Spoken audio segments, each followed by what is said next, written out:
Welcome back to Dynamics. I'm doing way more movie reviews than I was expecting to do, but I'm keeping them short, keep them tight. And this one is probably going to be one of the shortest. Probably not as short as Strangers Chapter 3. But anyways, there's not much to talk about. This movie is called The Iron Lung. It is a independent movie made by one guy, really. His name is, his real name is Mark Fishbach. He's the director, writer, actor. He's also a YouTube guy. He is Markiplier. He's a video game guy, but I've never actually seen him on YouTube. So it's not really my age that's watching this guy. And when I went to the theater, you could definitely see it. He definitely has his crowd of people that watch him on either YouTube or Twitch or wherever they watch him. And so yeah, and I know the kids, plenty of the kids, like my nephews, and then even one of Brandy's kids knows about him, right? Or maybe they all did. I don't know. Anyways, kids know about this guy. He wanted to make this movie based on this game that was a really short, brief, like horror type genre game, and it's kind of a passion project for him. And it ended up being extremely successful. He did a great job with it. I think I have one negative thing to say about the whole thing, but let's just talk about it real quick. So Mark Fishbach is from YouTube. He's never done anything else as far as I know. Let's check to see if it says. Does it give him any other credits? Oh, I guess so. I guess he was in an episode of a show called TV series called 1 Year. He was in a TV series, his own TV series called Markiplier, and In Space with Markiplier. So I guess those are his TV shows that he's put together from his YouTube channel. Um, but there you go. That's what he's done. And this movie could change that.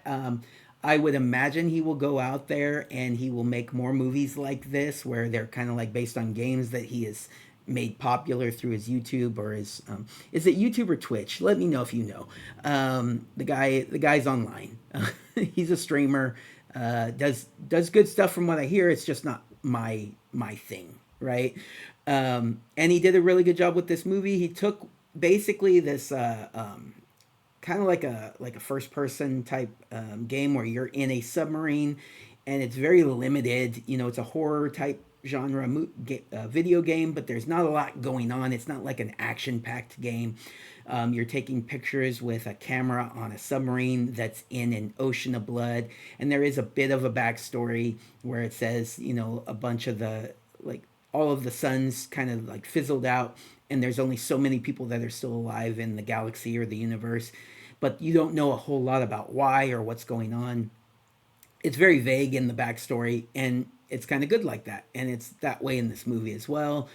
And just, yeah, in general, he's exploring this ocean of blood, and there's some stuff down there, and he has like a psychological experience down there, and it's pretty cool.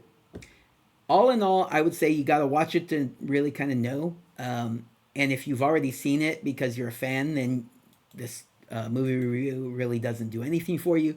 But if you haven't seen it, definitely look for it to show up on streaming somewhere. I'm not sure where, but it will show up somewhere. And look out for this guy to do more of this stuff. It was he is not the greatest actor in the world, but he did a great job for someone who is you know basically just trying something. He's not an actor by trade. He's not a director or a writer by trade. He's a internet person, YouTube personality, or Twitch. And yeah, but I thought he did a great job. The only thing is he is the director and the writer also, and I'm pretty sure he edited the movie down himself. And it's a little long. I would say that he could have edited it down a little bit shorter, gotten it a little tighter. There's a little too much, you know, too many scenes that just really weren't necessary. You know, a lot of shots that really weren't necessary that he kind of wanted to do that were more like artsy.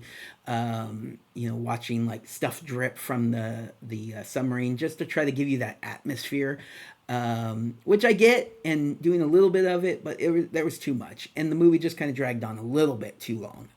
Maybe like could have cut 15 to 30 minutes off this movie, and it still would have been a solid movie. Would have been a little better for it, I think. But other than that, I think it was a good movie. And if that bothers you, I apologize. That's just my take, and you may disagree. All right, everybody, take care. Have a good day.